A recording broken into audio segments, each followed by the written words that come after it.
Bienvenue à toutes et à tous.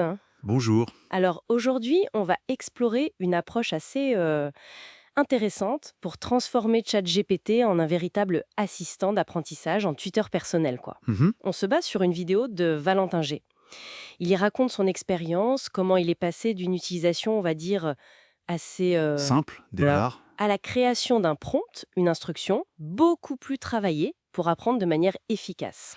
D'accord. Et il commence par un constat que beaucoup partagent, je pense. Demander à ChatGPT apprends-moi la compta, par exemple. Oui, le grand classique. Ça donne souvent des réponses qui ressemblent un peu à du Wikipédia amélioré. C'est bien présenté, mais bon. Mais ça manque de quelque chose pour vraiment apprendre, c'est ça. Ouais, Pas juste recevoir de l'info. exactement.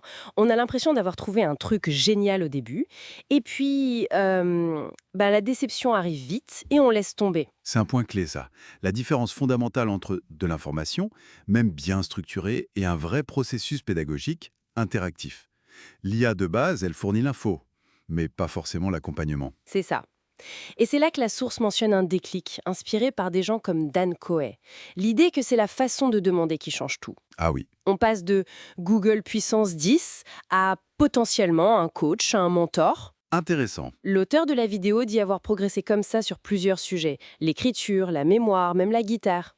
Mais il a aussi senti le besoin d'aller plus loin que le prompt initial qu'il utilisait, qu'il trouvait un peu trop scolaire. D'accord. Il a voulu l'améliorer. Oui, intégrer des techniques d'apprentissage un peu plus avancées. Et c'est ce travail d'amélioration qui l'a amené à identifier euh, 3 piliers essentiels pour un prompt d'apprentissage vraiment efficace avec ChatGPT. 3 piliers, ok.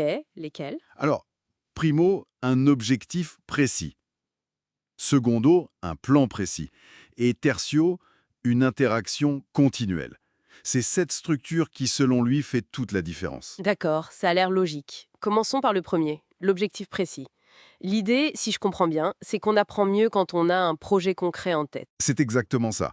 Fini l'apprentissage juste pour accumuler du savoir. Maintenant, on apprend pour faire quelque chose. Coder un petit agent IA, perdre du poids ou, comme dans son exemple, jouer de la guitare. Pas juste apprendre la guitare, mais viser un truc spécifique. Voilà, le vrai hack, comme il dit, c'est d'utiliser ce qu'on apprend. Et donc, le prompt est conçu pour que l'IA commence par t'aider à définir cet objectif. Une sorte de diagnostic. Ah oui, comment ça? L'IA va te poser des questions. C'est quoi ton niveau actuel, ton expérience, ta connaissance de la théorie, t'as combien de temps par semaine, etc. Pour arriver à un objectif clair et réalisable. Dans l'exemple de la guitare classique, ça pourrait être quoi? Ça pourrait être, disons, être capable d'improviser de façon simple pendant 1 ou 2 minutes sur une grille d'accords donnée d'ici 60 jours. C'est précis, mesurable. D'accord, je vois. C'est beaucoup plus motivant qu'un vague apprendre à improviser. Et ensuite, le deuxième pilier, le plan précis. Oui, parce que savoir où on va, c'est bien, mais comment on y va, c'est souvent là qu'on bloque. C'est clair. Par où commencer? Donc le prompt demande à l'IA de générer un plan d'action structuré, sur 60 jours, ou 8 semaines par exemple. Et ça ressemble à quoi ce plan IA? Juste une liste de sujets? Non, c'est plus détaillé. Pour la guitare, ça va décomposer l'objectif final en sous-compétences. Connaître telle gamme, maîtriser tels accords de base, travailler le rythme. Ok, Ça propose une feuille de route semaine par semaine, ça peut suggérer des ressources, un livre, une vidéo, et surtout des exercices spécifiques. pas mal. Et le point crucial, c'est que ce plan n'est pas gravé dans le marbre. Tu peux discuter avec l'IA pour l'ajuster. Genre, j'aimerais bien ajouter des sonorités un peu espagnoles. Ah oui, on peut personnaliser. Exactement. L'IA adapte le plan en fonction de tes retours. C'est là qu'on sort du cours standardisé. C'est vraiment là qu'on voit la plus-value par rapport à une simple recherche d'infos. Et ça nous amène logiquement au troisième pilier, l'interaction continuelle.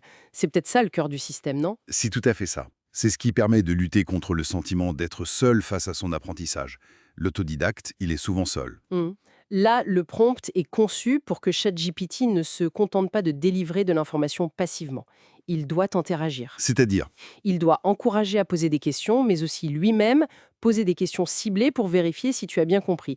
Et il adapte la suite en fonction de tes réponses. ah d'accord. Donc, si je lui demande comment on construit un accord majeur, Mhm. brouillon, il Mhm. va expliquer, donner un exemple, Ouais.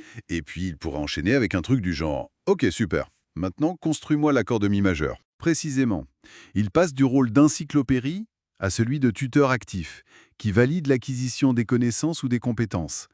Il te met au défi, gentiment. Ça, c'est vraiment intéressant. Ça demande une certaine discipline de jouer le jeu, j'imagine. Oui, il faut être acteur de son apprentissage, dialoguer avec l'outil. Mais c'est là que ça devient puissant. Donc pour résumer, cette approche, via un prompt bien structuré, transforme ChatGPT, on passe d'une source d'infos passive à un vrai partenaire d'apprentissage. Grâce à quoi objectifs, plans et interactions, C'est ça. Mais attention, il faut quand même souligner que ce prompt, même s'il est bien fait, c'est pas une formule magique universelle, hein. oui bien sûr. C'est une très bonne base, un point de départ. Mais son efficacité va dépendre de l'adaptation qu'on en fait pour le sujet précis qu'on veut apprendre, et selon ses propres préférences d'apprentissage. La source elle-même encourage à tester, à modifier, à partager les améliorations. C'est une nuance importante.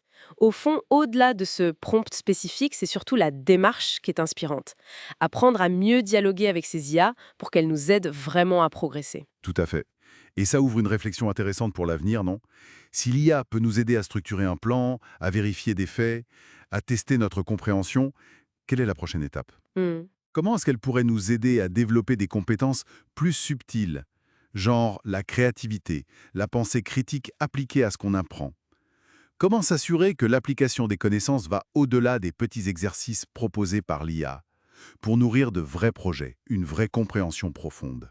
Excellente question pour terminer. De quoi réfléchir.